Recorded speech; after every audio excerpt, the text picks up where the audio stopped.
có động thái là rút khỏi đảo rắn.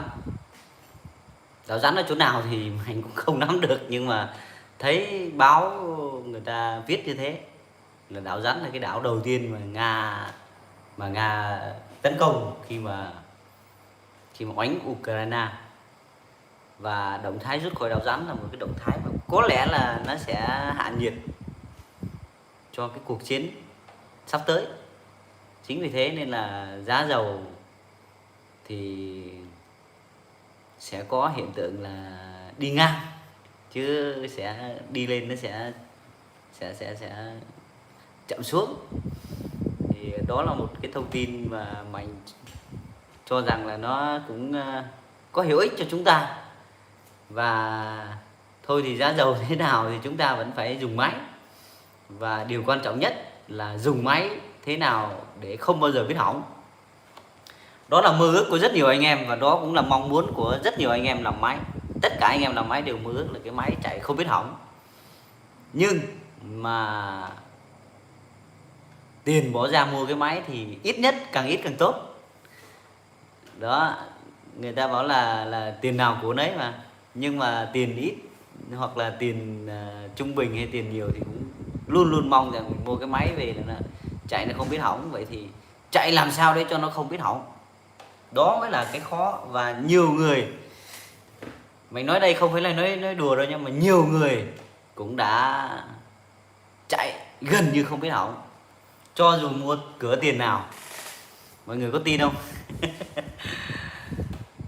Thật ra là cái câu nói người ta nói là tiền nào của nấy cũng đúng. Ví dụ như mình bỏ ra cái số tiền cao, mình mua cái máy thì mình có thể chạy được hung hăng hơn, chạy tải cao hơn, hoặc là sẽ chạy năng suất hơn. Nhưng mà chúng ta bỏ một cái số tiền nó thấp thì đừng bao giờ hy vọng là cái máy của chúng ta sẽ hung hăng, sẽ chạy hầm, sẽ chạy ào ào, xong rồi ra tiền ra việc ào ào như nước sông Đà. Thì máy của chúng ta sẽ toàn rất nhanh và nó sẽ hỏng rất nhanh, cũng như là nó tiêu tiền của chúng ta rất nhanh. Thế thì đó là cái ý nghĩa của cái câu là tiền nào của đấy. Thế thì tùy theo cái tình trạng máy, tùy theo cái chất lượng của cái máy để chúng ta biết cách sử dụng. Và cuối cùng nó là của bền thì tại nhân, có nghĩa là tại mình thôi, chứ cũng chẳng tại ai cả. Thật sự là như vậy. Và mình muốn nói ở đây, muốn chia sẻ ở đây với anh em một số các cái cách cũng như là các cái lưu ý. Mọi người đừng có nghĩ rằng là sẽ không có cái máy nào mà chạy mãi được nha. Đầy cái máy chạy 10 năm nó có hỏng đâu. Mọi người có thấy mà, đầy máy chạy 10 năm nó có hỏng đâu.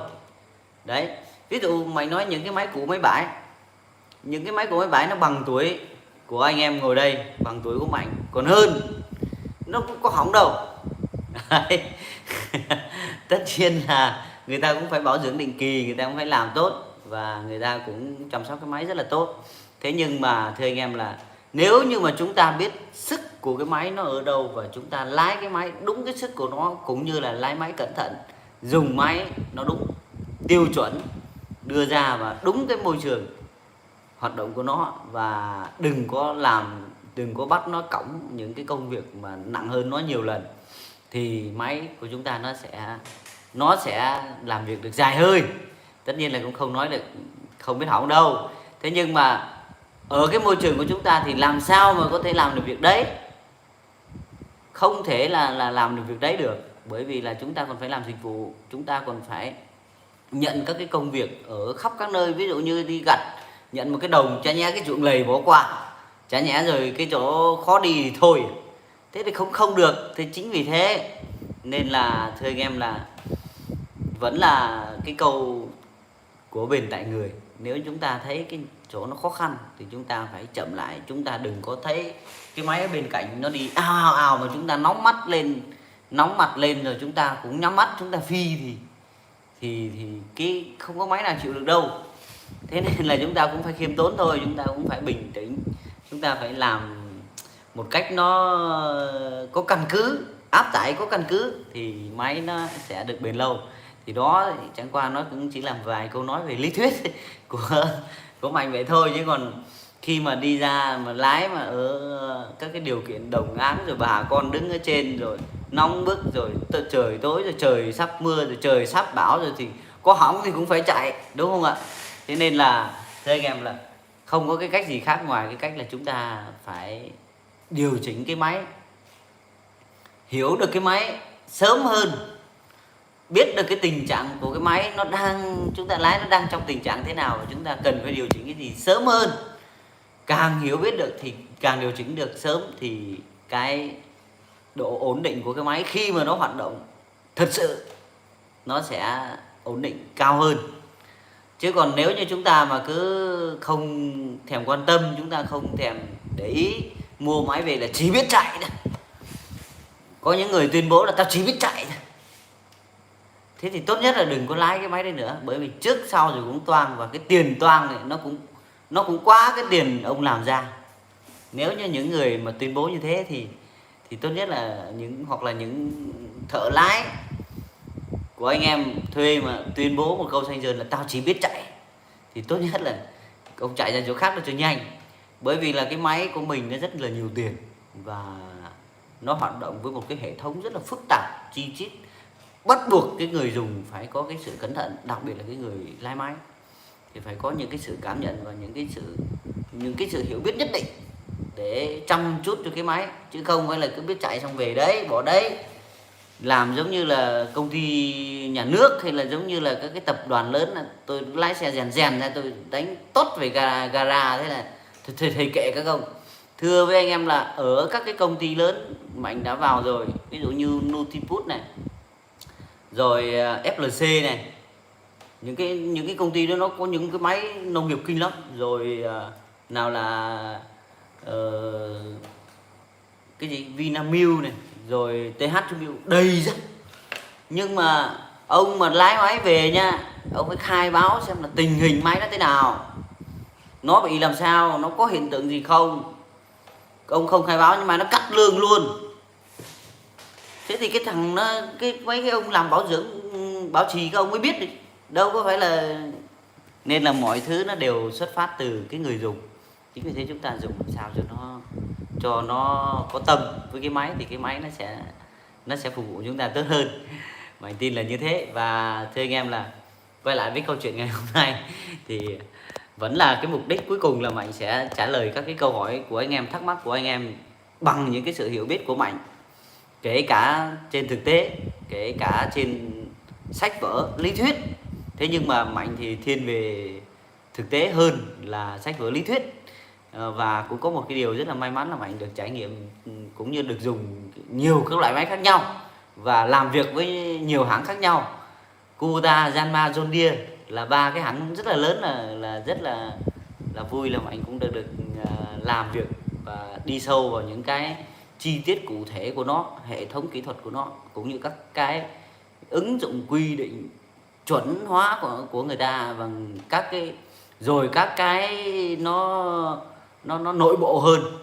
Thì ít nhất là cũng có một sự may mắn như vậy, nên là Mạnh cũng có nhiều thứ để có thể chia sẻ với anh em, và đặc biệt là cũng có một thời gian dài trải nghiệm về máy móc, không phải trải nghiệm mà làm thật, đầu tư thật sự, máy cày, máy gặt, máy cấy, mấy năm trời làm máy cày, máy gặt, máy cấy, mã khay, và cũng mấy năm trời đi bảo trì bảo dưỡng máy xúc, máy công trình ở khắp mọi nơi. Thì đúc kết lại các cái kinh nghiệm cũng như là các cái hiểu biết, thì có thể biết cái gì thì chia sẻ cho anh em cái đấy. Để làm gì? Để anh em hiểu biết được cái máy hơn, làm chủ được kỹ thuật máy càng nhiều thì cái máy của chúng ta sẽ chạy càng không biết hỏng. Và ở đây sẽ có nhiều anh em chạy cả 7-8 nghìn giờ rồi vẫn chạy ngon, Mình tin là như thế. Hoặc là 10.000 giờ những cái máy gặt, còn máy cày thì cái loại 10.000 giờ thì đầy ra vẫn chạy ngon. Rồi, không nói dài nữa nha. Và xin chào Trình Lê, xin chào Phạm Thắng. Nếu như mà anh em nào có hứng thú thì hãy cho Mạnh một like nhé, cho Mạnh một like để cổ vũ động viên. Rồi, xin chào Thảo My Wish, Xin chào Nghĩa Vũ à? Xin chào anh Duy Nguyễn. Xin chào Duy Nguyễn. Anh ơi, làm thế nào để máy gặt đỡ hao dầu? Khó nhỉ. Máy gặt mà để đỡ hao dầu, thật ra thì cũng có trường hợp là người ta chỉnh dầu nhiều quá nên là không khống chế được. Chỉnh cái con vít giới hạn này, con vít giới hạn công suất ấy, nó nhiều quá nên là không khống chế được, thì đâm ra là nó dư tải, rồi nó không đốt hết dầu. Thì chỉ có một cách là để cho máy gặt nó ít hao dầu, đó là thứ nhất là đảm bảo cái hệ thống nhiên liệu là luôn luôn thông thoáng, không bị tắc, không bị nghẹt, không bị đơ. Và thứ hai là vít dầu nó phải ở một cái vị trí chuẩn. Và thứ ba là dùng máy là đúng tải, bởi vì chúng ta càng áp tải mạnh, máy nó càng xìu nhá. Thưa với anh em là máy nó xìu tụt tua ấy, là lúc đó là hao dầu nhất. Bởi vì khi mà nó tụt tua, nó sẽ tự động nó điều cái nước. Đây, các anh em, khi mà nó tụt tua, nó sẽ đẩy cái thước dầu này, về tối đa để nó mở hết sức cửa dầu. Đấy, nó mở hết sức cửa dầu để cho cái máy nó thoát được cái độ nặng đấy, bởi vì nó điều tốc tự động mà. Đấy, chính vì thế nên là chúng ta làm việc làm sao cho nó đỡ hao dầu thì chỉ có 3 cái cách đó. Máy nó đủ tải, đường dầu đường nhớt thông thoáng, nhớt bôi trơn tốt, máy nó không bị quá tải quá nóng, thì chỉ có cách đó thôi Duy Nguyễn nhé. Chứ còn thật ra là sẽ chỉnh cho ít dầu ấy thì máy nó sẽ yếu, chỉnh cho nhiều dầu thì nó hao dầu thì máy nó mới khỏe hơn được, là như vậy. Đặc biệt là chạy cho nó đúng tải vào, đúng công suất vào. Rồi, xin chào Minh Phạm. Chú Mạnh cho anh hỏi, máy anh vẫn nổ bình thường, vào số không đi được, ga to đi được nhưng yếu là bị sao? Máy của anh là bị côn rồi, bị côn không tải được rồi, trượt côn, gọi là trượt côn. Anh ga to nhưng mà anh đi nó vẫn yếu, vẫn thấy nó chậm, vẫn thấy nó trượt, tức là bị côn. Rồi, xin chào Sửu Nguyễn Văn. Xin chào Nông Thắng. Anh ơi, đi phay đồng hồ báo 70 có nóng quá rồi không? Ui giời, bình thường quá ngon. 70 là nhiệt độ mơ ước của rất nhiều người, đặc biệt là những anh em làm máy gặt. Còn đối với máy cày thì 70 nó mới chỉ lên được chưa đến một nửa đâu bạn nhá. Những anh em mà có đồng hồ nguyên bản trên cái bảng táp lô của máy cày ấy, nó có mấy cái vạch trắng, khoảng trắng này, xong nó mới có một cái khoảng đỏ thế này, thì nửa khoảng trắng nó đã hơn 70 độ rồi. Và 70 độ là một cái nhiệt độ mà ai cũng mơ ước. Rồi, xin chào Thái Nguyễn Viết. Dầu thì lên, giá vẫn vậy, đói thôi anh em. Thật ra thì Mạnh thấy một cái điều thế này. Anh em thì dầu lên thì sẽ có một cái thiệt hại trông thấy, đó là chi phí nhiên liệu tăng cao. Nhưng mà hãy định vị lại xem. Nhiều anh em Mạnh nói chuyện này thì nói dầu lên vậy thôi, nhưng mà vẫn vui vẻ, không có cái gì là căng thẳng cả. Bởi vì thưa anh em, là Mạnh biết, anh em cũng biết là giá cái chi phí nhiên liệu ấy cho cái công việc của mình nha, nó chỉ chiếm tối đa là 20% thôi. Vậy thì đấy là tối đa nha, còn không bình thường những anh em nào chuyên nghiệp mà làm tốt ấy thì nó chỉ khoảng 13 đến 15%.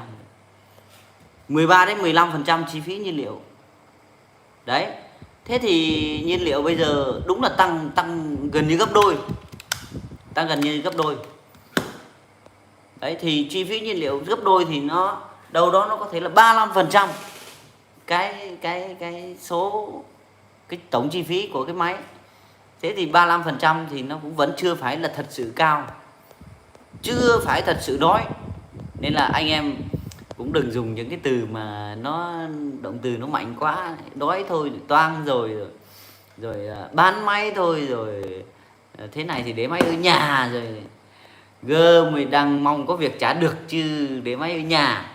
Thế nói thì nói thế thôi, nhưng mà thật ra giá dầu mà tăng thì cứ cho như là một xào hết 1 lít đi, cứ cho một xào hết 1 lít đi, thì chúng ta cũng thu thêm 1 lít, thu thêm ngần ấy nữa thì nó cũng không phải là nhiều đối với bà con. Thật sự là bà con cũng hiểu là tăng giá thì nó cũng được chấp nhận rồi, cả xã hội tăng chứ không phải là mình anh em máy móc nông nghiệp tăng. Nên là chúng ta cũng phải mạnh dạn chúng ta tăng giá để chúng ta không bị lỗ, để chúng ta không bị chi phí lớn trong cái thời điểm này. Cái gì cũng tăng, bởi vì sao? Mọi thứ tăng ấy thì lúa của bà con cũng sẽ tăng, nông sản của bà con cũng sẽ tăng, điều đương nhiên là như thế, nó gọi là lạm phát chung thôi. Đấy, nên là Mạnh tin tưởng là anh em nếu như mà chúng ta nghĩ kỹ hơn một chút nữa, chúng ta đầu đó chúng ta tự định vị, tự tìm các cái cách hay để chúng ta làm thì nó sẽ đạt hiệu quả cao. Rồi, nói vui vậy với Thái Nguyễn Viết thôi, Mạnh cũng biết là Thái Nguyễn Viết sẽ nói vui thôi. Rồi, xin chào Kha Nguyễn. Xin chào Tuấn Trần. Cho em hỏi máy 4508 số 123 không hú, số 4 chạy nó hú có sao không anh? Thật ra mà số 4 nó không hú thì mới lạ đấy. Cái máy 4508 ấy, thưa với bạn, là máy 4508 ấy là máy trong cái hộp số của nó là bánh răng thẳng, hộp số bánh răng thẳng, nên là đương nhiên là nó sẽ hú. Bánh răng thẳng nhé, cái bánh răng nó thẳng đuột này đó, nó đương nhiên là chạy tốc nhanh nó sẽ hú, nó sẽ nhưng mà đó là chuyện đương nhiên của những cái máy đấy. Máy 45 này, máy 40, máy 32, máy 34, máy 45, máy 50 là một cái thiết kế rất là đơn giản của cô ta, đưa các cái bánh răng thẳng cũng như là chuyển số bằng sự chuyển số liên tục bằng bánh răng nó tự chạy sang ăn khớp với nhau chứ không dùng cổ trượt, không dùng bánh răng nghiêng, nên là nó sẽ có tiếng hú. Nhưng mà anh Tuấn Trần ơi, nó cũng không có vấn đề gì đâu, nó là đương nhiên là như thế rồi anh nhá. Xin chào Phong Bùi Tấn, cảm ơn Phong Bùi Tấn đã rất là cho một cái gọi là cái sự động viên, nhưng mà Mạnh cũng không đến mức như thế, còn rất nhiều thiếu sót, còn học hỏi anh em rất là nhiều. Rồi, xin chào Văn Nghiệp Nguyễn. Em nhận được nhớt và đồng hồ rồi anh ơi, cảm ơn anh nhé. Rồi, cảm ơn bạn Văn Nghiệp Nguyễn đã tin tưởng và sử dụng các cái sản phẩm của KTM. Đó là những cái sản phẩm mà nó mang cái chất lượng cũng như là cái độ hữu ích rất là cao với anh em. Hy vọng anh em sẽ trân trọng và dùng nó được tốt nhất, hiệu quả nhất. Xin chào Khảm Trà. Xin chào Hưng Trần. Anh ơi, 351 Janma mới bao nhiêu tiền? Mình cũng không nhớ được cái giá của 351, hình như là nó 300 mấy ấy, 370 mấy hay sao, 370 mấy, 300 mấy ấy. Không nhớ lắm, trong cái khoảng đấy, thật sự là không nhớ. Rồi, Duy Nguyễn, thường thì máy gặt 1 tiếng hết khoảng bao nhiêu dầu anh? Thường ấy thì máy gặt nói chung thì máy gặt Kubota nói chung đi thì 1 tiếng của máy gặt DC70 nhá,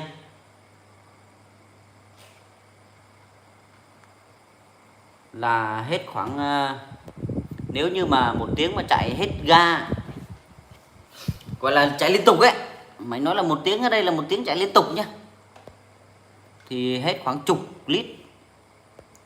1 tiếng chạy liên tục, gọi là liên tục nha, không ngừng nghỉ đâu. Nói thật ra là để mà trả lời một cái câu hỏi là 1 tiếng hay 2 tiếng hay 1 ngày hết bao nhiêu, tất nhiên là 1 ngày hết bao nhiêu thì anh em cũng đã có một cái mức án trung bình rồi. Nhưng mà một tiếng mà làm liên tục thì hết khoảng chục lít, hơn chục lít tí. Đấy, khoảng đấy. Gọi là ga hết cỡ, làm liên tục không ngưng ấy. Đấy nhá, khoảng 10-11 lít. Rồi nếu như anh em nào mà đã đong đo cân đo đong đếm rất là kỹ rồi thì cho một cái bình luận giúp anh nhé, để trả lời câu hỏi của Duy Nguyễn nhé. Hiệp Đông Bắc, xin chào Hiệp Đông Bắc, xin chào Phi Năm. Nước làm mát két nước chỗ anh có không? Có. Nước làm mát két nước chính hãng của Kubota. Chính hãng của Kubota. Hiện tại là ở chỗ này không biết là cất đâu, để đâu. Rồi nhưng mà có nước làm mát chính hãng của Kubota, hình như là 380.000 một can 2 lít. Về pha ra là được 5 lít gì đấy. Về pha là anh em sẽ pha được 5 lít tổng. Đấy, pha 40-60 thì sẽ được 5 lít. Phi 5 nhá. 380.000 một can 2 lít. Đặc. Rồi về pha với nước sạch là được, nước uống ấy, nước RO là được. Rồi xin chào Nguyễn Chí Nguyên. Anh Mạnh ơi, có nên độ turbo cho máy John Deere 3036E không anh? Nếu bạn độ được thì nó sẽ tốt, nó sẽ chạy tốt hơn, mạnh hơn, nhưng mà phải mở thêm nhiên liệu. Thưa anh em, là độ turbo thì phải đồng nghĩa với chuyện là mở thêm nhiên liệu. Nếu độ turbo không mà không mở thêm nhiên liệu thì không có tác dụng gì. Bởi vì nhiên liệu nó là cái quyết định để tạo ra cái công suất tăng hay giảm. Bởi vì sao nhỉ? Khi mà ở trạng thái bình thường, đối với những cái máy không có turbo thì nhiên liệu nó cũng đã đốt rất là tới hạn rồi. Nó đốt gần như không còn cái gì rồi. Công nghệ làm máy bây giờ ấy, làm động cơ bây giờ ấy, cái độ chính xác cũng như là cái chất lượng của động cơ bây giờ, người ta không bỏ turbo không phải là người ta tiết kiệm cái turbo, mà là người ta chỉ cần cái công suất bằng đó và tiêu thụ tương ứng với việc là tiêu thụ mức nhiên liệu bằng đó cho cái công suất đó. Và người ta không để thừa đâu, người ta không để thừa đó, người ta không để thừa, có nghĩa là không để đốt nhiên liệu lãng phí bằng là không đốt hết, rồi đốt nó không toàn phần, mà cái hệ thống động cơ piston xăng mang mọi thứ nó đã đảm bảo cho cái việc là đốt gần như là cũng hết. Thế nên là chúng ta mà thêm turbo, thêm gió không thì đốt nó cũng chỉ thế thôi, thì nó cũng chỉ tạo ra cái công suất như vậy. Chính vì thế nên là nếu chúng ta lắp turbo cho, tức là chúng ta đưa thêm gió vào trong buồng đốt, thì chúng ta cần phải đưa thêm nhiên liệu vào trong buồng đốt thì nó mới tạo ra cái công suất cao được. Và tại sao vậy?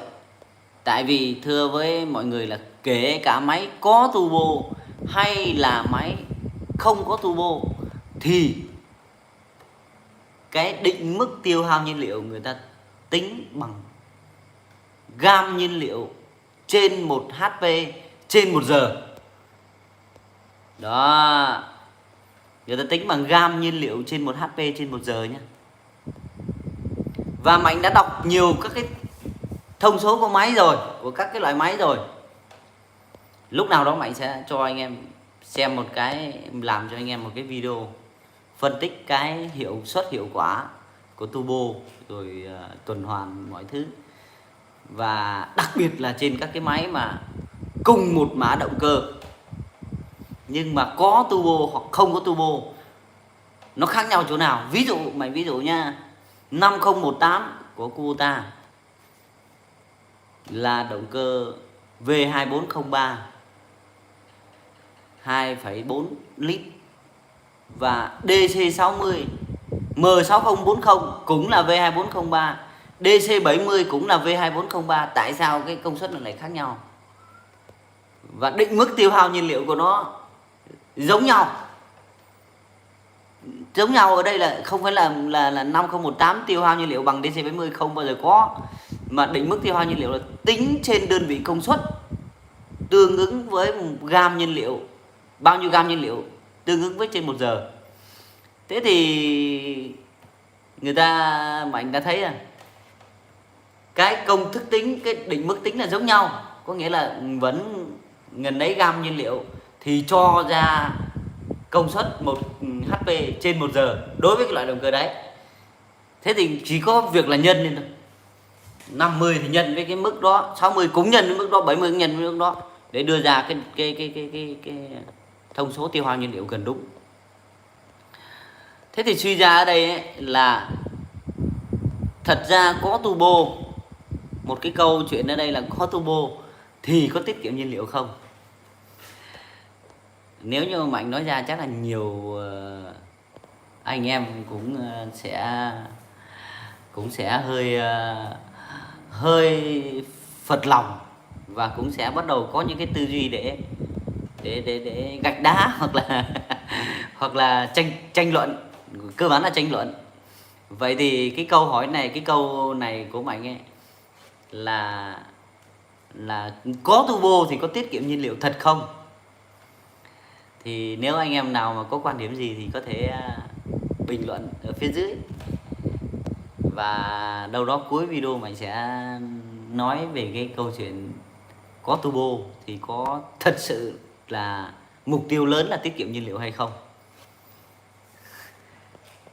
Rồi, xin chào Thêm Đồng. Quay lại cái câu chuyện của Nguyễn nha. Bạn lắp được thì tốt, nhưng mà Mạnh thấy nếu lắp được thì bạn phải tăng nhiên liệu và tăng cái hệ số làm mát của cái máy lên, của cái máy 3036 lên. Bởi vì lắp turbo nó sẽ nóng hơn, xong nó sẽ cần phải nhiên liệu nhiều hơn nhé, để tăng công suất mà. Rồi, xin chào Thêm Đồng.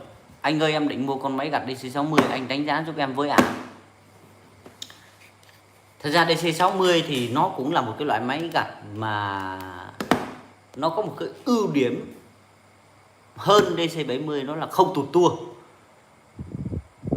ít tụt tua. DC70 thì có một cái nhược điểm cực kỳ lớn, đó là tụt tua, chan, tụt phạch, tụt đến mắt cá chân luôn.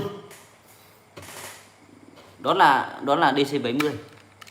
Nhiều anh em còn phải chế, còn phải mở thêm dầu, còn phải thêm quán nặng, còn phải đủ thứ đủ trò. Nhưng mà DC60 thì không tụt tua. Và điểm yếu của DC60 là chạy lầy kém, vượt bờ cũng kém luôn. Bởi vì bơm HST của DC60 thì rất là nhỏ, ở công suất thấp. Đấy, còn ngoài ra thì về cái độ gặt cũng như là mọi thứ thì cũng được. Bạn nha, nếu như bạn chạy ruộng nhỏ nhỏ thì bạn dùng cái đấy cũng được, hoặc là dùng quen DC60 rồi thì dùng cũng được. Cơ bản là như thế. Thì Thêm Đồng, Mạnh thì không thể đánh giá được cho bạn là cụ thể là có nên mua hay không, vì là còn phải tùy theo cái đồng áng của bạn, cũng như là cái mức tiền, cũng như là cái tình huống của bạn đặt ra là bạn thích con 60 hay không nữa. Thế nhưng mà nếu như mà được thì Mạnh nói là Mạnh đề nghị bạn là nên mua 70. Thì cho dù nó tụt tua nhưng mà mọi thứ khác nó cũng khỏe nữa, mà nó cũng thông dụng. Nếu như 60 và 70. Còn nếu như mà bạn mà máu lên nữa, bạn nâng đời lên nữa thì IH của Yanmar, IH của Yanmar mà chế gầm lại một chút thì chạy rất là ổn, chế bánh tăng cũng như là gầm, và nó sạch lúa cũng như là nó thoát tải. Nó sạch lúa và thoát tải là hai cái thích nhất. Rồi, xin chào Sáu Lê Văn. Xin chào Mạnh, chào anh em máy nông nghiệp. Chúc anh em luôn nhiều sức khỏe và vạn sự hanh thông.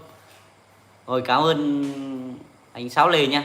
Chắc anh em máy nông nghiệp đang nghe câu chúc của anh Sáu Lê cũng rất là vui, bởi vì là có một cái cộng đồng anh em cùng nhau chia sẻ, cùng nhau làm việc thì nó rất là vui. Và phục vụ đồng áng thì nó cũng rất là mát mẻ. Cho dù là ngoài đồng thì nắng nhưng mà có vẻ là đồng áng thì cũng không khí trong lành. Rồi, xin chào toàn quốc. Anh cho em hỏi dòng Kubota 7040 xài có ok không anh? 7040 thì xài cũng được, cũng ok. 704K thì hơi kém, nhưng 7040 thì cũng được. 7040 là đã xài đến động cơ V38, V38 tức là 3,8 lít, là 70 mã lực 3,8 lít. Rồi, và 4 supap kim phun trung tâm. Nhưng mà con 7040 này nó cũng có một cái lỗi này, nó kén nhiên liệu mà không ngon đấy, thì nó hay bị mũi than ở đầu kim phun. Có nghĩa là cái chỉ số nén của nó cũng như là cái hiệu suất đốt của nó hơi mạnh, nói là hơi thấp. Tất nhiên là cái động cơ người ta đã nghiên cứu kinh khủng rồi thì mình cũng không thể bình luận hay được, mình không thể chê bai người ta được. Mình so với người ta đang còn nhỏ bé lắm, người ta làm được các cái động cơ, mình đi bình luận người ta thì không đúng. Có thể mình chưa hiểu hết, nhưng mà trên thực tế thì mình thấy là nó hay bị là cái kim phun lâu lâu phải vệ sinh thì nó chạy lại không có phớt khói nữa. Rồi, xin chào Quỳnh Phan, em nhận được nhất động cơ của anh rồi, cảm ơn anh nhé. Cảm ơn bạn Quỳnh Phan rất là nhiều. Rồi, xin chào Thủy Bùi, tùy địa bàn mua máy thôi anh ơi. Đúng rồi, chính xác. Xin chào Sơn Xuân, chào anh, máy em L1285, em làm xong vụ em xả con ốc 22 ở dưới buồng côn có tầm 0,5 lít nhất trong buồng côn, anh cho hỏi có phải máy em bị rách phớt trục cơ không ạ? 0,5 lít thì chắc là phải hơn cái này, bằng cái này, bằng cái chai này là nhiều đấy, bằng cái chai này là nhiều. Nếu như mà nó gần này thì được, 0,3 thì ngon, nhưng 0,5 lít là nhiều. Thì chắc chắn là máy của bạn là sẽ bị rách phớt nào. Phớt thì rách thì không rách đâu, nếu như nó rách phớt thì sai, vì mà rách phớt ấy, thì nó chảy ảo chứ không nó không có 0,5 đâu, mà chỉ là mòn phớt thôi. Vậy thì để biết được trục cơ hay là hộp số, bởi vì hai cái phớt đấy, cái chỗ cái bọng côn đấy nó có hai cái phớt, một là đầu trục cơ, hai là đầu hộp số. Thế thì bạn phải xem là cái bạn xả ra đó là nó giống như nhớt hộp số hay là giống như nhớt động cơ. Để mà biết được ấy, dễ lắm, không khó nhiều đâu nhá. Tất nhiên là không phải là cứ phải là chuyên nghiệp thì mới biết được. Thế thì chỉ cần đưa vào ngửi là cũng gần như xác định được. Thế thì lấy cái gì mà so sánh mà ngửi? Rút cái que thăm nhớt của động cơ ra, ngửi xem cái mùi nó thế nào, nhớ nó lại, xong rồi ngửi cái mùi kia. Nếu như mà thấy cái mùi nó ngang như nhau thì đúng là nhớt động cơ. Và ngoài ra nhớt động cơ cũng tụt nữa thì đúng rồi. Nhưng mà nếu cái mùi mà chả giống cái mùi đấy một tí nào thì còn lại là nhớt hộp số bạn nhé. Mình phải như vậy thì lúc mình tháo máy ra, mình bóc đôi máy ra để mình thay phớt ấy, thì mình mới thay nó chính xác được. Chứ không bóc đôi máy ra nhìn cái phớt vẫn còn ngon vì nó chỉ mòn sơ thôi, không nhìn thấy được đâu. Thì chúng ta quyết định thay thì nó mới chuẩn được bạn nhá. Chứ không là tháo ra xong rồi nhìn hai cái phớt vẫn nó còn ngon thì cuối cùng là không biết thay cái nào. Rồi quay ra thay cả hai cái thì lại càng tốt, lại tốt cho mấy anh bán phụ tùng. Ví dụ như là trên kỹ thuật máy .vn hoặc là phụ tùng Kuta.vn thì anh em mua phụ tùng thì nhớ là vào truy cập vào website phụ tùng Kuta.vn hoặc là kỹ thuật máy.vn. Kỹ thuật máy.vn thì có 3 cái loại máy mà có phụ tùng sẵn sàng ở trên đấy, phụ tùng chính hãng cũng như phụ tùng ngoài luôn, là Kuta, Yanmar và John Deere trên kỹ thuật máy.vn. Còn phụ tùng Kuta.vn là một cái website rất là lâu và rộng về Kuta, và tiến tới đây là có lẽ sẽ còn thêm được các cái máy Kuta đời cũ mà cho những cái phụ tùng chính hãng nữa, thì thay được hai cái thì càng tốt. Máy của anh em cũng thật ra nói thì nói thế thôi, nhưng máy của em cũng tốt, yên tâm. Mà cái người bán phụ tùng thì người ta cũng vui với người ta bán được hai cái. Tất nhiên là anh em đừng có nghĩ là những người bán phụ tùng là những người cơ hội, không nên giống như người bán thuốc ấy. Đến cái lúc mà đau bụng rồi mà không có thuốc thì mới thấy cảnh. Nhưng mà cái người ta bán thuốc người ta cũng phải bỏ tiền ra để người ta dự trữ thuốc mà không biết có bán được không. Cái tiền đó là cái tiền mà mồ hôi xương máu, cũng như là cái tiền vay vốn ngân hàng, cũng phải trả lãi, cũng phải làm nhiều thứ, chứ không phải tự nhiên thuốc từ trên trời rơi xuống.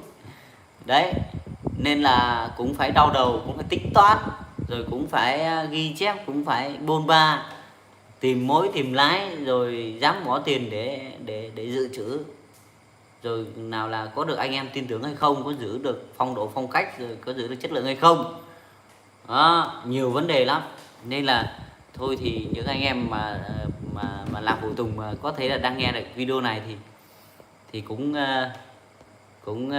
cố gắng để làm sao tồn trữ phụ tùng nhiều hơn nữa, để cho anh em máy móc là luôn luôn sẵn sàng để có thể mua được phụ tùng bất cứ lúc nào. Nhưng mà Mạnh luôn luôn khuyến khích anh em là phải hiểu nhiều thì có thể mua dự trữ được những cái phụ tùng trước. Mạnh thấy nha, những cái công ty người ta có nhiều máy, người ta làm rất là hay, người ta dự trữ được, người ta tất nhiên là những đó là có điều kiện, nhưng mà tại sao người ta làm được? Bởi vì là người ta thấy như thế nó mới có lời thì mới làm được. Đó thì hy vọng rằng anh em sẽ dần dần sẽ tự động đặt được những cái phụ tùng trên hệ thống web, rồi chuẩn bị trước cho mình để không bị động. Không có cái độ nhanh nào mà bằng cái nhanh là phụ tùng nó ngay ở trong nhà mình là nhanh nhất, chứ còn phụ tùng ở quán thì vẫn còn xa lắm, vẫn còn ngái lắm, đi ra tới nơi chưa chắc đã có. Đấy, nó là cái mà chúng ta xác định. Rồi, xin chào anh Xuân Đương Nguyễn. Máy 70 của em thấy cái gì? Máy 70 của em thấy hát khá yếu. HST hả? HST khá yếu, vào cua rất khó nhưng đi thẳng vẫn rất nhanh, mà nhớt và lọc em thay lâu rồi không thay nhớt và lọc HST có khỏe hơn không? Thì cũng có thể là có, bởi vì là nếu như lâu quá không thay ấy, thì cái nhớt nó sẽ mất chất nhớt, nó thường là nó mất cái chất nhớt, nó loãng đi. Cái nhớt thủy lực ấy nha, nếu như mà nó ở trong trạng thái bình thường, nó hoạt động bình thường mà nó mất chất nhớt dần nó sẽ loãng, chứ nó không đặc đâu. Nó đặc là nó đang có vấn đề, nó khác với nhớt động cơ là chỗ đó. Bởi vì nó chạy trong cái môi trường nó chả có cái gì cả.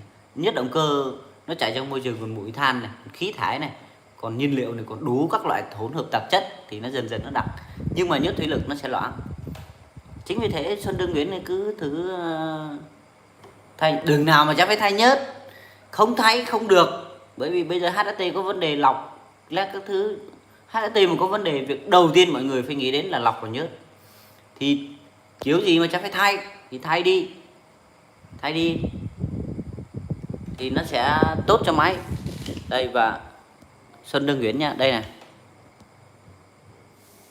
nhớt này, đây nhớt 2 gát, nhớt hộp số thủy lực đây này, cái loại nhớt này nhá, là được 1.200 giờ. Mà anh cũng không biết là 1.200 giờ của những anh em mà làm chuyên nghiệp thì nó được bao nhiêu, thì anh em được bao nhiêu vụ. Nhưng mà những anh em bình thường thì 1.200 giờ chắc phải được 3 vụ hoặc 4 vụ thì mới phải thay. Nó 2 năm, gần 2 năm. Cái nhớt đấy nó 1.200 giờ,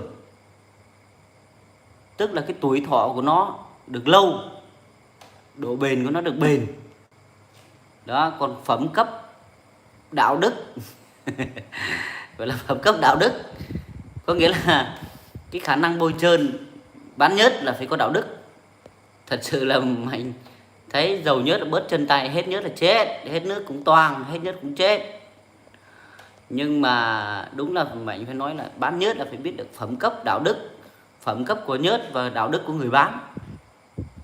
Bởi vì là đổ một cái thùng nhớt vào nó cũng không đáng nhiều tiền đâu, nhưng mà thật sự là nó bảo vệ cái hệ thống máy rất là nhiều tiền của chúng ta. Ấy, chính vì thế nên là không đùa với nhớt được, không bao giờ được đùa với dầu nhớt, và cũng đừng có bao giờ quá hà tiện với dầu nhớt, bởi vì dầu nhớt nó có tới hạn, có thời hạn. Ví dụ như dầu nhớt của chính hãng UDT mà mọi người lâu nay mọi người biết rồi, và trước đó Mạnh cũng thấy là cái nhớt nó rất là xịn thật sự, nhưng mà cái Mạnh chỉ ghét một điều là cái tuổi thọ của nó rất là thấp. Chỉ có ghét một cái là tuổi thọ thấp, chứ còn nhớt ấy cũng là nhớt xịn, xịn nha, nhớt chính hãng xịn mà xịn thật, nhưng mà tuổi thọ thấp, độ bền thấp. 400 giờ là nhà máy chính hãng này người ta đã quy định là phải bỏ đi rồi. Trời ơi, anh em mới làm được một vụ đã thay mất mấy triệu rồi, thì tự nhiên cái chi phí nó đổi lên cao rồi. Nhưng mà cái loại nhớt này Mạnh vừa cho anh em xem nhớt chính hãng của John Deere đấy, người ta quy định chính thức luôn cho cái máy luôn là 1.200 giờ mới hãng thay. Bởi vì nhớt của tôi là tuổi thọ là 1.200 giờ trên, chứ không có cửa dưới. Đó, thì anh em thử hỏi 1.200 giờ so với 400 giờ nó khác nhau. Mà lâu nay lâu nay Mạnh có cung cấp cũng như tìm hiểu cũng như được học rất là nhiều các cái khóa đào tạo chính hãng của nhớt UDT nhé, biết cái kết cấu của nhớt như thế nào, kiểu gì, quy định của nhớt đúng là 400 giờ đến 500 giờ là phải thay. Mạnh thường rất là hay là tiếc là xui anh em 500 đến 600 giờ hãng thay cho đỡ phí. Thế nhưng mà khi mà biết được cái nhớt này rồi thì Mạnh thấy là đúng là thay ngắn quá, tốn tiền lắm. Đấy anh em nhé. Và bạn Xuân Đương Nguyễn nhá, thay đi, trời ơi lâu lắm rồi, tức là bạn phải cả 1-2 năm rồi không thay đúng không, là không nên đâu. Như thế cái bơm HST nó hỏng rất là nhanh. Xin chào Thái Anh, ui lâu lắm mới gặp Thái Anh nha. Thái Anh cho em hỏi là cái bánh tỳ DC70 nó bị mòn bên chỗ tiếp xúc với xích, giờ hàn đắp lại đi được không anh? Hàn đắp mà tròn thì đi vô tư, hàn đắp nhưng mà phải tròn, đảm bảo đồng tâm.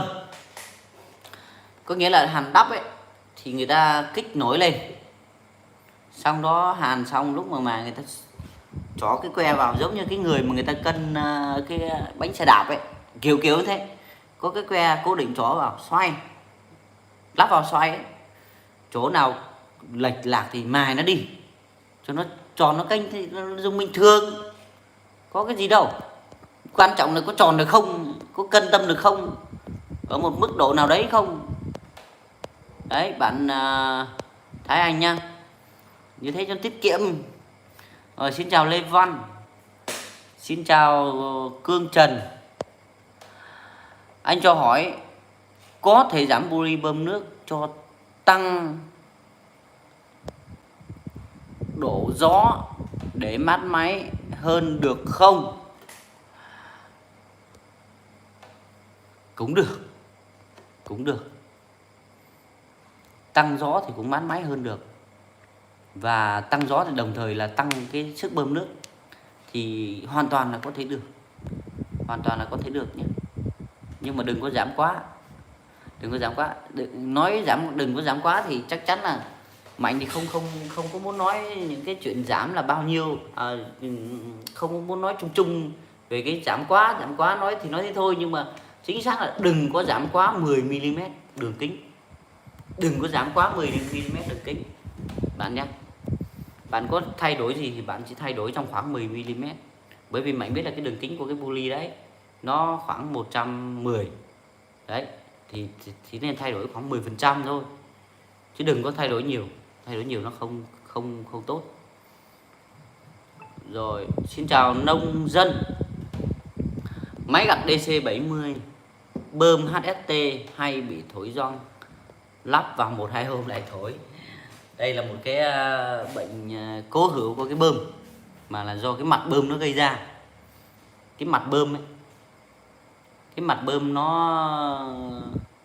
có một cái độ lệch nhất định, nó gây ra một cái tia ở đáy cái gương ấy, ở đáy cái mặt van ấy, nó phun vào cái vị trí của cái gioăng, nên nó làm thủng cái gioăng dần dần, chứ không dùng thủng ngay, nên là nó 1, 2, 3 ngày nó mới thủng.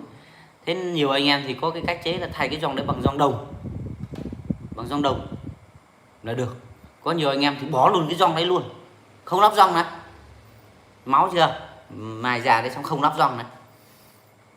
Thế thì nó có hiện tượng ngấm, nhưng không lắp gioăng nó sẽ có hiện tượng ngấm mà, nhưng mà nó là không bằng thủng gioăng. Có những anh em thì hàn một cái miếng trắng ở ngay cái gần phía gioăng, là đệm thêm một cái miếng giấy ở dưới cái vị trí của cái gioăng đấy, rộng hẳn ra để cho nó lực ép của cái gioăng nó mạnh hơn thì nó không thủng. Đấy, được bền hơn. Bạn nông dân nhé thì tùy cách bạn làm. Rồi có những người thì thay luôn cái mặt máy thay luôn cái mặt bơm. Xin chào Từ Đặng, chào Mạnh, cho mình hỏi mình dùng L1 sao nâng dàn lên nghe tiếng réo ở bơm là sao? Anh ơi, nếu như anh nâng cao quá nó sẽ có tiếng réo, vì là nó đang bị quá tải, nó nâng lên cao quá và nó đang hết cỡ, nhưng mà gọi là hết cỡ mà vẫn cứ bơm đấy, thì bơm nó sẽ hú. Nên là anh thử hạ xuống một tí, anh kéo lên nhá, sau anh nghe tiếng bơm anh hạ xuống một tí, hạ đến khi nào, hạ một tí đấy, một khoảng như này, đến khi nào mà thấy cái bơm mà nó vừa ngưng không kêu thì anh nhớ lấy cái vị trí đấy và làm đến một cái cử chỉ nâng đến đó thôi. Bởi vì sao? Bởi vì nếu anh cứ mà nâng quá cao, nó sẽ hại đến toàn bộ cái hệ thống thủy lực cũng như là cái hệ thống khung của hộp số, vì là cái piston nó đang thúc thẳng vào hộp số. Anh nhá, cái chui ấy, cái đùi gà của piston nó đang thúc vào hộp số, bởi vì hết cỡ rồi mà, hết lực rồi, hết hành trình rồi mà nó vẫn thúc, thì nó sẽ thúc mạnh vào thân hộp số, rất nguy hiểm cho hộp số anh nhá. Đấy là nếu theo Mạnh tiên đoán là Mạnh thi thoảng Mạnh gặp những cái trường hợp đấy, thì vì là nâng quá cao thôi, anh hạ xuống một chút và cử nó lại, trí nó lại, để sau này có kéo Mạnh thì nó cũng chỉ đến đó thôi.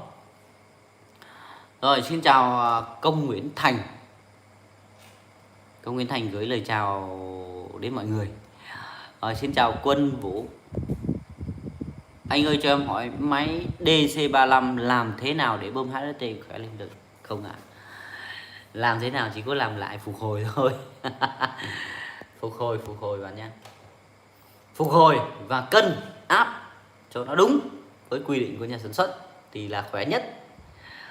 Hoặc là bạn có thể làm nhỏ cái buli đầu bơm đi để cho nó tăng tốc độ bơm lên thì nó cũng nhanh hơn một chút bạn nha. Và nếu như mà bạn thấy đúng thì hy vọng là bạn sẽ cho Mạnh một like.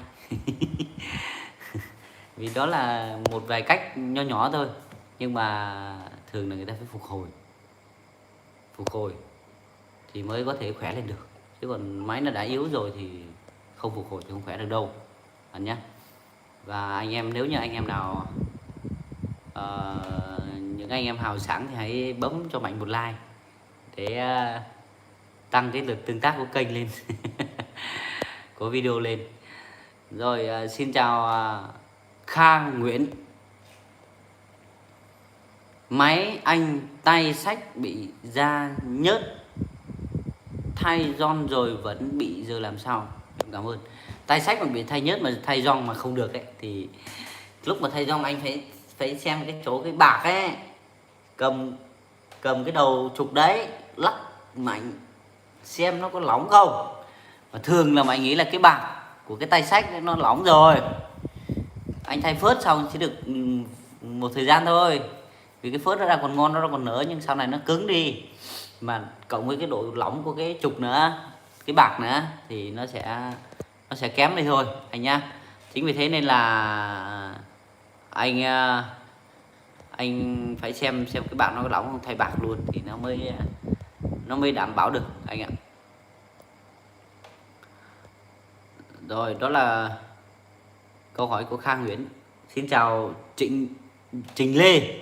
Trình Lê, anh cho em hỏi máy 32 HP mang dàn 64 của Nhật. Bây giờ em muốn sắp lại dao như dàn miền Nam, lắp một hàng trái một hàng hoàn toàn phải thì có nhẹ máy không? Muốn sắp lại dao như dàn miền Nam mà. Nếu như bạn sắp dao ngắn thì nhẹ máy. Miền Nam thường là sắp cái dao ngắn một hàng trái và hàng phải, và thường lắp 4 đến 4 năm cái vòng xoắn thế này, gọi là sắp bông sới ấy. Thì dao ngắn thì nó sẽ nhẹ máy đi, dao dài thì nó nặng máy hơn, đó là nguyên tắc thôi. Thì tùy theo cái số lượng dao cũng như là cái cách sắp của bạn. Chứ còn bạn sắp theo kiểu bông sới thì nó là cái kiểu sắp nhẹ rồi. Bông sới nó thường là dao ngắn nhé. Và xin chào Sơn Trần, anh Mạnh cho hỏi máy gặt DC60 của em sao lúc đề được lúc không vậy? Lúc đề được lúc không ấy là do cái cần, nếu như mà lúc không đề được mà đề nó không quay thì là thường là do cái cần đẩy tiến lùi nó không đóng cái công tắc đến nơi đến chốn, nó không tiếp điện được để cho cái ổ khóa nó thông điện xuống, cho dơ le nó thông điện xuống cái đuôi đề được, nên nó lúc được lúc không. Bạn chỉnh lại cái công tắc ở dưới sâu cách cần tiến lùi khoảng 30 phân ấy, dưới sâu hẳn ở giữa cái khu vực cần tiến lùi và HST ấy. Thì sẽ được mạnh như thế. Rồi, xin chào Sĩ Bình Nguyễn. Máy phát của máy cày em để cà lê vẫn hết mà bình ắc quy không có điện. Bình ắc quy không có điện, trong trường hợp này là bạn phải kiểm tra cái dây điện to ở đuôi của cái máy phát chạy đến bình ắc quy. Dây điện to từ đuôi máy phát chạy đến bình ắc quy nhé. Xem là nó có điện hay không, nó có bị lỏng hay không đây. Đây cái dây điện này. Đây là cái máy phát nha. Cái dây điện mà nó có cái đây này. Có cái đinh ốc 10 này, cờ lê 10 này. Đây dây điện to này. Cái dây điện to này. Đây dây điện to này. Nó sẽ đi thẳng đến cọc dương của bình ắc quy. Nó sẽ đi thẳng đến cọc dương của bình ắc quy. Và trước khi đến cọc dương của bình ắc quy ấy, trước khi đến cọc dương của bình ắc quy thì nó sẽ đi đến một vài cái rắc điện, đi qua vài cái rắc điện, rồi cầu chì. Thì nếu như mà cái chân nó lỏng ấy, nó lỏng hoặc là nó bị mô ve ấy, nó sẽ làm điện nó không vào, cái từ máy phát không vào được bình ắc quy để nạp cho bình ắc quy. Giống như là chúng ta cắm lỏng này thì nó sẽ không sạc được, trong khi máy phát vẫn phát ra điện nhé. Cửa lê hít tức là máy phát ra điện rồi, yên tâm là như vậy bạn nhé. Hoặc là máy phát ra cái điện áp quá nhỏ thì bạn chỉ có cách là đo lấy cái đồng hồ đo cái điện áp của máy phát, nó phải trên 13V, 13 đến 15V thì nó mới phát, nó mới sạc được bạn nhé. Rồi, xin chào Lê Văn, anh cho em hỏi đổ nhầm xăng vào máy cày, hậu quả và cách khắc phục. Nếu như bạn đổ nhầm xăng vào máy cày, hậu quả là hỏng bơm cao áp, hỏng kim phun, nổ lung tung. Đầu tiên nó sẽ nổ lung tung, nó nổ to lanh, nổ đanh. Nếu như mà để lâu, chạy lâu thì sẽ hỏng bơm cao áp, hỏng kim phun. Vì sao lại như vậy?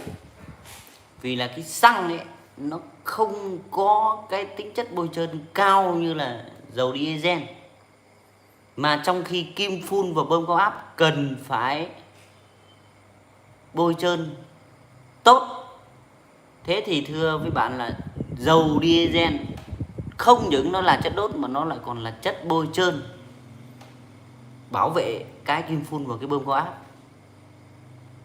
Đó là tác dụng của dầu diesel ấy. Nhưng mà xăng thì bạn thấy rồi, xăng nó chả khác gì nước, nó còn nhanh khô hơn cả là nước. Và mình thấy mọi người thử xem, xăng xoa ngón tay này chả thấy nó có cái gì, nhưng mà dầu diesel xoa cái này thì trơn tụt luôn, trơn. Đó là cái dầu diesel nó có dầu, có nhớt, thế nên là hậu quả là sẽ hỏng. Và cách khắc phục thì nếu như đổ nhầm thì ngay và luôn xả ra, đừng có chạy mà tự nhiên thấy động cơ nó tà lè nó nổ là xả ngay, đừng có cố, xả bằng hết. Xong đó ngay lập tức cho dầu vào, nổ máy, bơm xong nổ máy, chờ xem. Nếu như mà động cơ nó chạy êm trở lại nha, mày nói nha, chỉ có Nam Mô Di Đà Phật thôi. Nam Mô Di Đà Phật, động cơ nó chạy êm trở lại thì ok, nó chạy êm là ok rồi, chưa vấn đề gì. Nhưng mà chạy mãi, cái động cơ vẫn có vẻ nó tẩm tịt và có vẻ nó ra khói, thì thưa với bạn là cách khắc phục là cân lại kim phun, cân lại bơm cao áp. Nếu như mà hỏng thì thay lõi hết phim. Đó là cách khắc phục của vậy thôi. Nên là đừng có đổ nhầm xăng vào trong dầu, mà nếu có thì hãy đổ nhầm dầu vào xăng thì nó không ảnh hưởng nhiều, gần như không ảnh hưởng nhiều, chả ảnh hưởng gì cả, chỉ là khó nổ thôi, rồi nổ nó yếu thôi. Nhưng mà đổ nhầm xăng vào dầu là cực kỳ nguy hiểm. Máy dầu mà đổ nhầm xăng là sẽ thấy cảnh ngay, nếu như mà để quá lâu hoặc là đã nổ máy lâu rồi, cố tình nổ bạn nhá. Và nhiều anh em đã gặp rồi, chứ không, bởi vì là cái máy của chúng ta nó rất nhiều, máy cày, máy gặt, mọi thứ nhiều lắm, nó lung tung hết ra lên. Thế là nhiều khi nhờ người này đi mua nhiên liệu, lại cứ nói là đi ra mua cho tôi là 20 lít nhiên liệu. Bình thường người ta đổ xăng chứ có mấy ai đi đổ dầu đâu, mấy ai, những người anh em bạn bè con cái nó dùng xe máy đi đổ xăng, thế là ra bơm xăng thôi. Nên là đầy anh em gặp, mà anh gặp nhiều rồi, nhiều trường hợp này rồi. Không những là ô tô thì nhầm thì dễ lắm, cứ phi đến cây xăng đấy là đổ. Máy nông nghiệp thì cũng nhầm nốt, DC70 cũng đã thấy nhầm, Kubota cũng đã có người nhầm, Yanmar cũng có người nhầm, John Deere cũng đã có người nhầm, chứ đừng nói là mấy cái máy khác. Nhầm đổ xăng vào dầu là chuyện có thể xảy ra. Chính vì thế nên là nhân câu hỏi của bạn Lê Văn thì mình nói kỹ cho anh em biết là hậu quả và cách khắc phục như vậy nhá. Rồi hãy đổ nhầm dầu vào xăng còn hơn là đổ nhầm xăng vào dầu. Và xin chào Tuấn Lai, cho em hỏi 393 và 3036 con nào dùng bền khỏe hơn? 3036. Và xin chào Quốc Đình Bùi, Mạnh cho hỏi DC70 của mình chạy nóng quá, đang chạy thì chết máy, mà bây giờ nổ lúc nguội thì dễ nổ, máy đang nóng thì khó nổ, mà cái ống cao su phía sau ra khói. Mạnh cho tư vấn.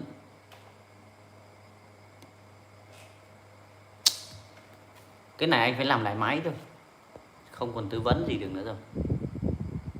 Cái này ít nhất là thổi gioăng xước nòng của máy số 1, thường là như thế. Số 1, số 2 là sẽ thổi gioăng xước nòng, xước mòn xéc măng, chắc chắn là như vậy rồi. Mất áp, buồn nhỉ, vì là nóng quá chết máy là thổi gioăng chắc chắn rồi nè. Xước nòng, xước ít thì thay xéc măng là được, nhưng thức nhiều là phải do nòng phóng lốc. Rồi, xin chào anh Công Nguyễn Thành. Cái này Mạnh xin phép được giữ bí mật có được không ạ? Vì là Mạnh cũng nói ở nhiều nơi rồi. Không biến thành nha. Nhưng mà nói thì nói đùa vậy thôi, chứ còn Mạnh xin phép là giới thiệu là Mạnh sinh năm 1986. Để cho các anh, các em, các bạn mà có gọi điện cho Mạnh thì cũng tiện xưng hô. Vì là Mạnh có thấy là nhiều anh em gọi điện cho Mạnh hỏi, thì nghe giọng là biết là đã nhiều tuổi hơn Mạnh rồi, nhưng mà các anh vẫn rất là khiếm nhã, cũng như là nói thế nào nhỉ, rất là giữ ý, nên là cứ xưng em với xưng ấy, nhưng mà Mạnh thấy nó cũng không được hợp lý. Nên là những anh nào mà có độ tuổi cao hơn Mạnh thì cứ chủ động xưng anh với Mạnh, thì Mạnh sẽ biết là người đó là nhiều tuổi hơn, để cho dễ xưng hô, bởi vì là Mạnh biết là không phải là mọi người chỉ gọi điện cho Mạnh một lần đâu, mà cũng không phải là nói chuyện một hai lần là thôi đâu, mà sẽ đâu đó sẽ khi mà được Mạnh tư vấn máy móc rồi ấy, thì cứ gặp cái gì là thường hay gọi. Nên là để cho các anh tiện xưng hô thì Mạnh sinh năm 86, và kính nhờ các anh lớn tuổi hơn là khi gọi điện thì nhớ là xưng anh luôn. để sau này có phát hiện ra Mạnh nhỏ tuổi hơn thì cũng đỡ ngại. Còn anh em bạn bè thì cứ chủ động xưng hô thôi. Đó là một điều mà nó vô tư đi, chứ cũng không phải giữ kẻ, cũng không phải quá khiếm nhã đâu, những cái chuyện đấy đâu, quá khiêm nhường đâu, thì cơ bản là như vậy. Rồi, xin chào sở thích của tôi. Xin chào David Modun. Máy cày máy gặt, máy cày chạy bao nhiêu thời giờ thay nhớt? Thời giờ thay nhớt thì nó lại có một cái thay nhớt ấy, là nó theo giờ rồi, nhưng mà nó lại theo chủng loại nhớt. Cái này là cũng xin phép được chia sẻ với anh em là một cái câu hỏi rất là hay, là máy gặt máy cày chạy bao nhiêu giờ thì thay nhớt, là nó theo loại nhớt chứ không phải là theo quy định thời gian bất dịch đâu. Trước giờ là Mạnh cũng là một người hiểu sai về cái chuyện là bao nhiêu lâu thì thay nhớt, mà Mạnh rất hay nói với anh em là 200 giờ đến 250 giờ là thay. Đó là một câu nói của một cái sự, phải nói là nó cũng chả sai đâu, nó cũng chả vấn đề gì đâu, nhưng mà cũng gọi là thiếu hiểu biết nên là mới nói cái câu đấy. Tất nhiên là mọi người mà cứ thay được nhớt trong khoảng 200 đến 250 giờ thì ok. Và hãng sản xuất người ta, ví dụ như Kubota hoặc là Yanmar hoặc là cái cá John Deere, người ta cũng hay viết là 250 giờ thay nhớt, thì Mạnh cũng cứ nói thế thôi cho mọi người biết. Nhưng mà sau khi tìm hiểu kỹ hơn thì mới biết là thay nhớt bao nhiêu giờ là do nhớt và những cái loại nhớt thông dụng, những loại nhớt thông dụng đang có trên thị trường và đang được anh em dùng, hoặc là đang được các cái hãng người ta khuyến cáo dùng, thì lịch thay nhớt của những cái nhớt đấy nó đồng nghĩa với tuổi thọ và độ bền của nhớt nhá. Đồng nghĩa với tuổi thọ và độ bền của nhớt. Độ bền của nhớt nó thể hiện được cái khả năng bôi trơn, khả năng làm mát, khả năng vệ sinh đó, và khả năng bảo quản. Thì người ta quy định những cái nhớt, người ta đưa ra những cái loại nhớt đấy nó có tuổi thọ là 200 đến 250 giờ, 300 giờ là nó gần như bắt đầu nó mất chất. Thế nhưng mà thưa anh em, là Mạnh bật mí cho anh em một chuyện là có những loại nhớt 500 giờ mới phải thay, nếu như mà máy móc không xảy ra vấn đề gì nhá. Ví dụ như là không bị thổi gioăng, không bị nóng máy, không bị quá nhiệt mà cứ thế bình thế chạy vào, cũng không bị nước bụi bẩn, gọi là nước nồi nó ngấm vào, không bị lật, không bị xuống ao, không bị xuống mương, không bị xuống nước, ngập nước, mà cứ chạy bình bình thế thì 500 giờ mới phải thay.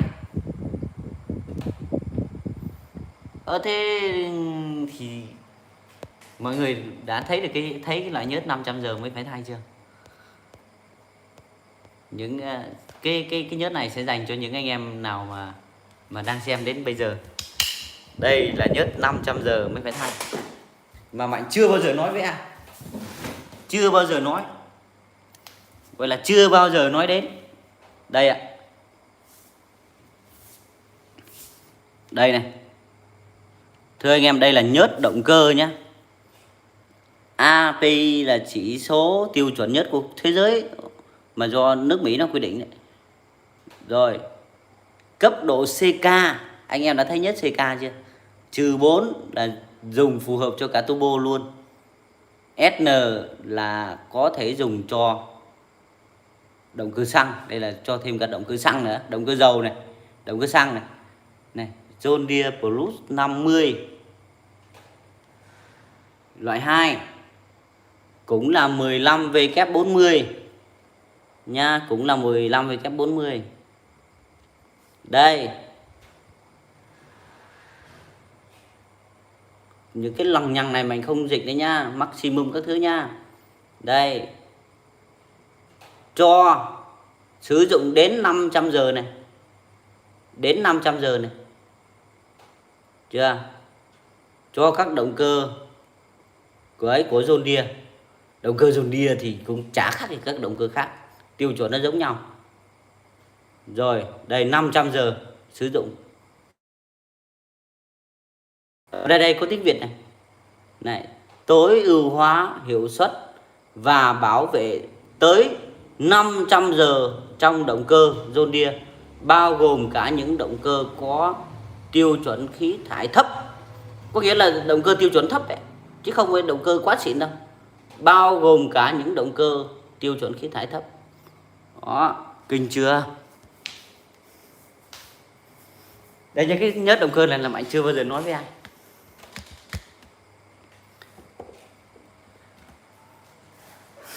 Tất nhiên là mới dẫn vài thùng về để thấy là cái việc hiểu biết của mình nó đang còn nhỏ lắm, nó đang còn ngắn lắm. Thế nhưng mà trả lời câu hỏi của mọi người, của bạn, thì anh em nếu như mà định kỳ thay nhớt của những cái loại nhớt thông thường, và kể cả những cái loại nhớt chính hãng của Kubota, Yanmar, John Deere thông thường nhá, là 200 đến 300 giờ. 200 đến 300 giờ là chúng ta nên thay. Còn nếu chúng ta mua được những cái loại nhớt mà người ta có những cái thông tin chi tiết và cái cấp độ như Mạnh vừa cho anh em xem thế kia, là người ta nói 500 giờ thì là 500 giờ, không có sai. Bởi vì là nhớt là nó là phẩm cấp và đạo đức, chứ không thể nói liên thuyên được. Và nó cũng liên quan trực tiếp đến tiền của chúng ta, công sức của chúng ta tháo ra thay nhớt. Nhiều người tháo ra thay nhớt quên mất không còn ống nhớt, thì còn toang đến mức kinh khủng. Nên là nó liên quan đến công sức, tiền nong, thời gian. Thế thì cái nhớt đó nó không phải là có cái giá trung bình đâu, mà nó có cái giá nó hơi mắc, hơi cao. Nên là Mạnh nghĩ là anh em máy nông nghiệp bình thường của chúng ta, máy cày máy gặt của chúng ta sẽ không dùng. Nên là Mạnh không nói đến. Không thì nhiều khi nói nhiều quá anh em lại bảo là quảng cáo để bán này, nó buồn cười. Và cái nhớt này người ta dùng ở đâu? Dùng của những cái loại máy mà có cái giá trị rất cao, cái loại máy mà 5-7 tỷ, 10 tỷ. Người ta không cần muốn thay, người ta không muốn là cứ lúc để tháo ra lắp vào, vì là người ta sử dụng nó triền miên. Mọi người tưởng tượng là cái máy nó sử dụng triền miên nhé. Người ta không muốn thay nhiều, và người ta dùng cái loại nhớt này để người ta làm gần như là hết thời gian trong cái kế hoạch hoạt động của người ta. Người ta hoạt động hết 500 giờ người ta mới thay, người ta mới dừng máy lại để bảo dưỡng bảo trì, và người ta lúc đấy người ta mới thay dầu thay nhớt. Đấy nó mới mang hiệu quả cao, và thật ra nó cũng không đắt gấp đôi đâu. Ví dụ như cái thùng nhớt đấy 20 lít người ta đang bán là 2 triệu 2 triệu mấy, 2 triệu mấy trăm. Mạnh cũng không, thật sự là không nhớ. Mạnh nghĩ là chắc anh em không mua nên là không nhớ đâu, chỉ nhập về để bán cho các cái đơn vị lớn, người ta ấy thôi, người ta mua thôi. Đơn vị có những cái máy móc kinh khủng ấy, lớn ấy, và người ta làm theo cái kế hoạch dài hạn, người ta mua về nên ta thay một lần, thường là ta thay một lần kiểu như thế. Thế nên là chỉ nói về cho anh em biết vậy thôi, chứ cũng không có giới thiệu để anh em mua cái nhớt đấy.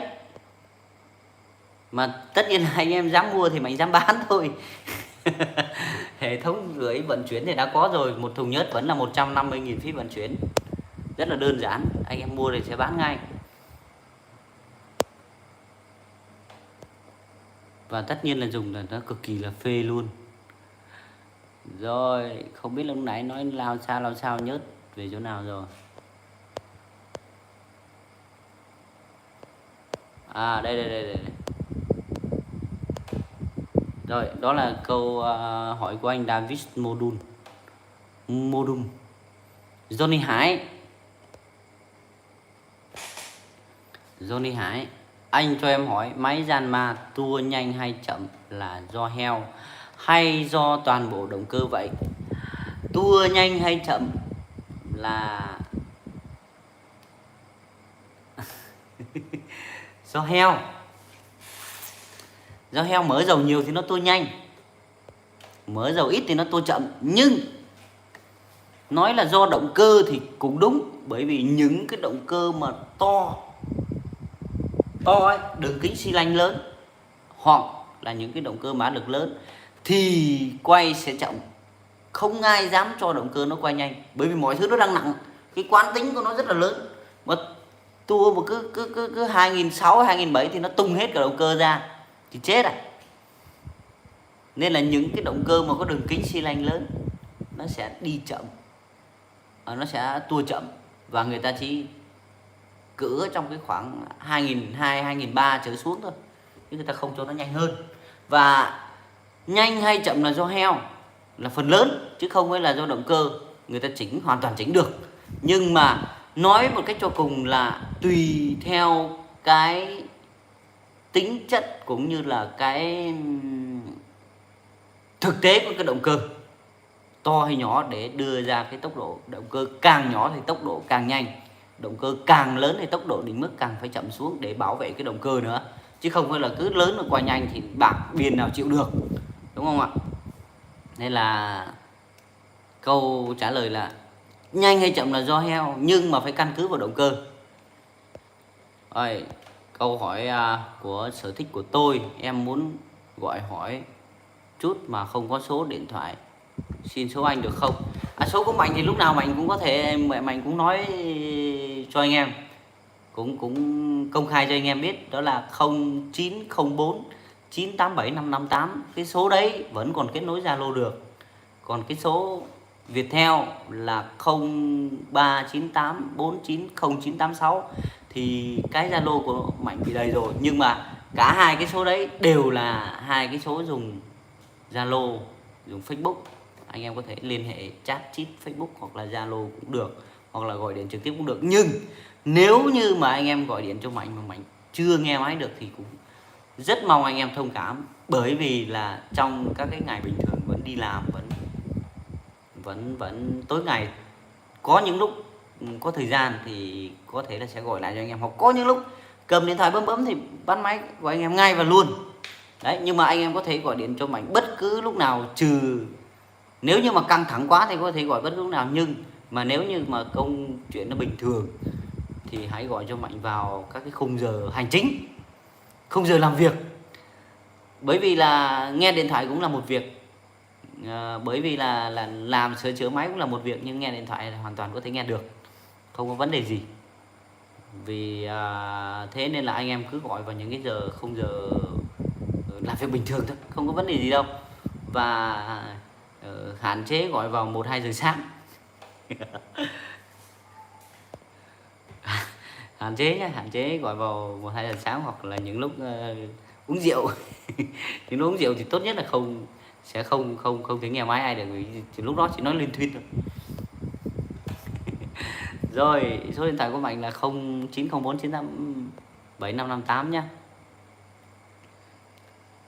Rồi đó là câu hỏi cuối cùng của bạn sở thích của tôi. Bạn vẫn hỏi một câu nữa là con máy cày 6040 mỗi khi nhớm ga thì ra khói đen làm thì sao? Là bình thường, nhớm ga thì bao giờ cũng khói đen. Nhưng mà nếu như những cái máy có turbo mà vẫn có khói đen thì tức là cái turbo của mình phải kiểm tra kỹ hơn, xem là nó có bị nặng, có bị lắc hay không, đó, nó có bị kém hay không. Còn thật ra là nhớm ga là chuyện đương nhiên là nó sẽ có khói đen, bởi vì nó cái điều tốc ấy, nó sẽ mở cửa dầu rất là nhanh, rất là lớn, nó chưa ổn định lại cái lực văng được, nên là nó mở dầu nó sẽ lớn bạn nhé. Và Mạnh cũng xin phép được dừng trả lời các cái câu hỏi của anh em ở đây, và đọc những anh em mà đã hỏi nhưng mà chưa có câu trả lời, chưa đọc được, Mạnh chưa đọc nội dung được, để cho anh em biết là cái cách bình luận của mình là đã lên đến nơi rồi. Thì nếu anh em nào mà quan tâm nhiều, cần phải có những cái phản hồi của Mạnh thì hãy nhắn tin vào cái khu vực bình luận sau khi mà Mạnh tắt video đi nhé. Bởi vì nó có hai loại bình luận, một loại bình luận trực tiếp này thì Mạnh sẽ ít khi xem lại và trả lời được, nhưng mà bình luận ở dưới cái sau khi mà tắt video hoặc xem bất cứ một cái video nào trên kênh Kỹ thuật Máy KTM ấy, bình luận thì nó sẽ thông báo, nó sẽ có cái thông báo lên điện thoại của Mạnh, thì Mạnh sẽ biết được và sẽ trả lời lại vào cái thời gian nào đấy. Đấy, chứ còn nếu như mà chúng ta cứ bình luận thế này thì chỉ có những buổi phát trực tiếp thì Mạnh mới đọc được thôi bạn nhé. Còn để thì mới biết mà đọc thôi, chứ còn bình thường thì anh em có thể bình luận khi mà xem video, bình luận cứ bình luận phía dưới là Mạnh sẽ biết hết, sẽ nhận được hết. Rồi đó là Khơi Nguyễn Đức Thụ, xin chào XTV, xin chào Thảo My, xin chào Quỳnh Phan, Hảo Hảo, Nông Thắng, David Modum, Vũ Nguyễn, Trung máy cày bạn ở đâu? Anh ơi có máy. Câu này rất hay nhé. Cái tên nickname rất hay nhé. Xin chào Trường Nguyễn. Đúng rồi Trường Nguyễn nha, rất đúng luôn. Xin chào Công Nguyễn Thành, xin chào Nam Trần, xin chào Tí Bùi, xin chào Quý Phan, xin chào Linh Nguyễn Xuân. Sở thích của tôi,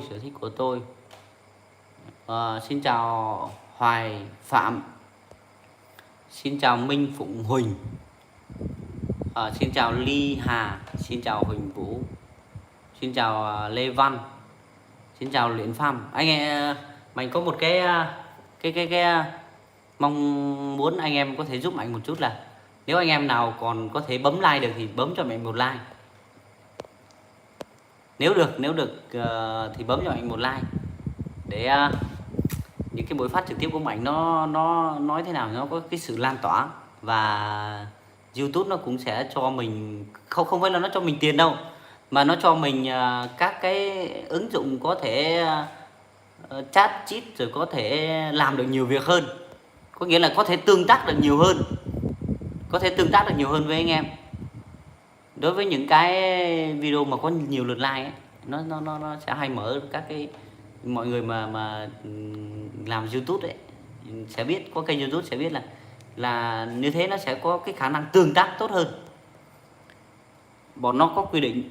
Rồi xin chào Lê Văn, xin chào Luyện Phạm, xin chào Âm Thanh Kéo Kéo, xin chào Âm Thanh Kéo Kéo, xin chào Sở thích của tôi, Linh Triệu, Trung máy cày bạn ở đâu? Anh ơi có máy.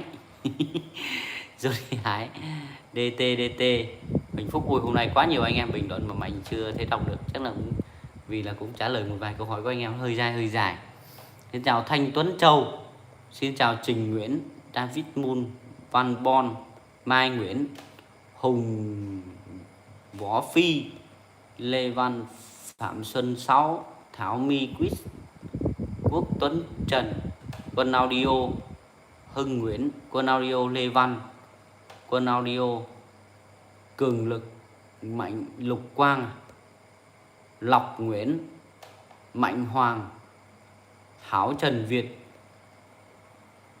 Tuấn, Bắc Hà Trần, Duyên Nguyễn, Na Hàng Tươi Đẹp, Lê Hữu Lê Văn, Anh, Gia Cát Anh Thư, Văn Sĩ Nguyễn, Huy VN. Và để quên nhớ, thật sự là có rất nhiều câu hỏi của anh em nhưng mà Mạnh chưa thể đọc hết được, thật sự là chưa thể đọc hết được. Nếu anh em nào mà có xin chào Giang Phạm, không bấm like được, không bấm like được là do anh chưa đăng ký tài khoản, chưa đăng ký tài khoản ở trên chưa gọi là chưa đăng ký tài khoản YouTube, chưa đăng ký tài khoản Gmail nên là không bấm like. Có rất nhiều anh em Mạnh biết là không thể bấm like được chứ không phải là không bấm.